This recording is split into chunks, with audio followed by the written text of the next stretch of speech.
अत्यधिक से अत्यधिक महत्वपूर्ण क्वेश्चन, बहुत महत्वपूर्ण। Why was the young seagull was afraid to fly, डरा क्यों था भैया ये सीगल?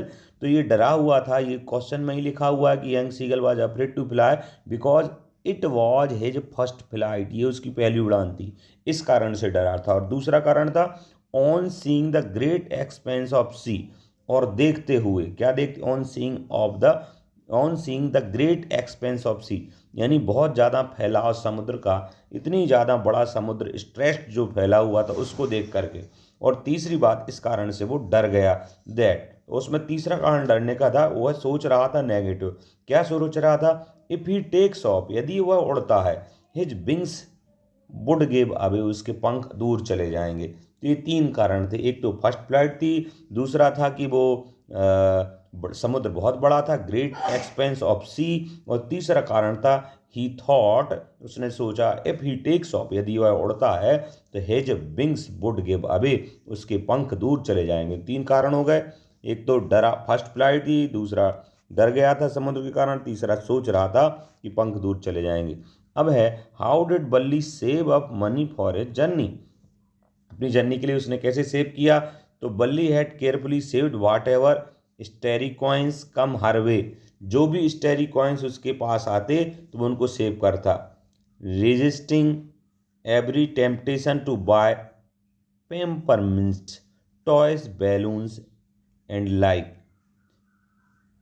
क्या मतलब है इसका, नॉर्मली समझ लेते हैं। उसने पैसे इकट्ठे किए, Valli had carefully saved whatever stray coins come her way, जो भी उसके पास पैसे आते वो उनको क्या करती, इकट्ठे कर लेती थी। तो स्टेरी कॉइन्स कम हर वे, उनको वो सेव कर लेती थी, पहली बात।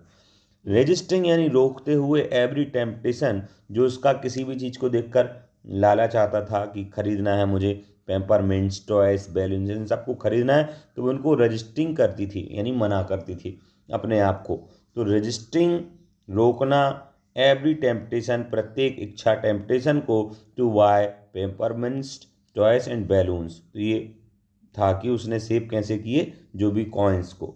इसके बाद, what is the ideal, what ideals did Nelson Mandela see out of the future of South Africa, तो साउथ अफ्रीका के बारे में उन्होंने क्या फ्यूचर सोचा, ये बहुत महत्वपूर्ण क्वेश्चन है। Nelson Mandela set the ideals of liberating people from bondage of poverty, पहला bondage of poverty, Nelson Mandela set the ideal of liberating people, set the ideals of liberating people from bondage of poverty, एक तो ये हो गया। तो what ideals Nelson Mandela set out for the future of South Africa, तो पहला उन्होंने set क्या किया, ideal of liberating people from bondage poverty, ideal of liberating people from poverty. दूसरा, deprivation of suffering, he also set the ideal of society where there would be no discrimination based on gender or racial origins। तो दो थे, एक तो liberating people from bondage poverty, दूसरा society where would be no discrimination based on gender, racial origins. दो थे, एक तो बॉन्डेज और पॉवर्टी को लिबर्ट करना, आज़ाद करना उससे, और दूसरा डिस्क्रिमिनेशन नहीं होना चाहिए जेंडर बेस्ड और ओरिजिन बेस्ड। ठीक है। इसका तो why is Coorg compare to heaven, Coorg is often refer to a small piece of heaven because it is natural beauty, it has natural beauty, ये लिखना है, इट्स नेचुरल ब्यूटी। ठीक है। और इट्स एवरग्रीन फॉरेस्ट, हरे भरे रोलिंग हिल्स, घुमावदार पहाड़ियाँ और कॉफ़ी प्लांटेशन और स्पाइसीज, मसाले और कॉफ़ी के पेड़, उसके बाद रोलिंग घुमावदार पर्वत, उसके बाद एवरग्रीन फॉरेस्ट और नेचुरल ब्यूटी के कारण कुर्ग को वो कहा जाता है। तो इतनी सारी चीज़ें लिख सकते हैं आप।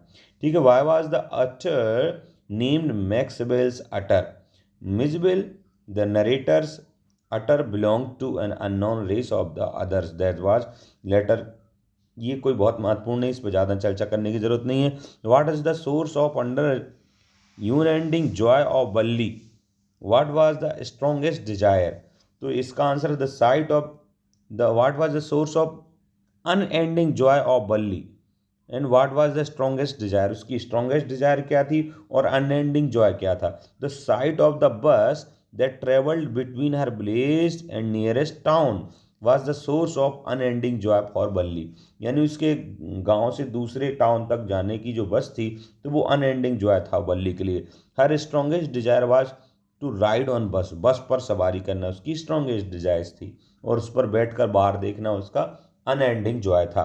इसके बाद ये बहुत है, गौतमी बुद्धा हेल्प किसमी to understand death is a part of life. ये कैसे उनने समझाया? तो the Buddha asked Kisa Gotami to bring a handful of mustard seed, यानी हैंडफुल यानी भरे हुए हाथ में मस्टर्ड यानी सरसों के बीज ले आओ। उन्होंने कैसे समझाया? तो बुद्धा ने कहा किस्सा गौतमी, तो Buddha asked to Kisa Gotami bring a handful mustard of seeds from a house, एक घर से लेके आओ, where no one has died, जहाँ पर कोई मरा ना हो। She couldn't find a such house, उससे कहा कि एक ऐसे घर से कुछ सरसों के दाने लाओ जिस घर में कोई मरा ना हो। तो जब वह लेने गई तो she could not find such a house, तो उसे कोई भी घर मिला नहीं, सब जगह कोई ना कोई मरा था। तो क्लियर हो गया कि मृत्यु is destiny, death is destiny या लाइफ इज डेथ। इस प्रकार से उन्होंने समझा दिया सरसों के बीज के माध्यम से। तो उन्होंने कहा bring a handful of mustard seed, तो उन्होंने normally bring mustard seeds from a house where no one has dead, ये बात थी, from a house where no one had dead, जहाँ कोई मरा नहीं था। इसके बहुत महत्वपूर्ण question, what compelled the young seagull to finally fly, finally fly के लिए यंग सीगल के लिए क्या कंपेल करता है? तो देखो, as the young seagull was very hungry, अभी तक तो वो डर रहा था पर उसे भूख भी लगाई, तो as the seagull was very hungry the sight of the food maddened him, और जो उसे फूड की साइट थी, जो दृश्य सामने खाने का दिख रहा था, उसने उसे मेडेंड हिम, पागल कर दिया। हंग्री था और जो भोजन दिखा उससे वो maddened him, food maddened him, खाना ने उसे पागल सा कर दिया। And he has nothing to eat, उसके पास he had nothing to eat, past की बात है, ही हैड नथिंग, उसके पास कुछ खाने को नहीं था।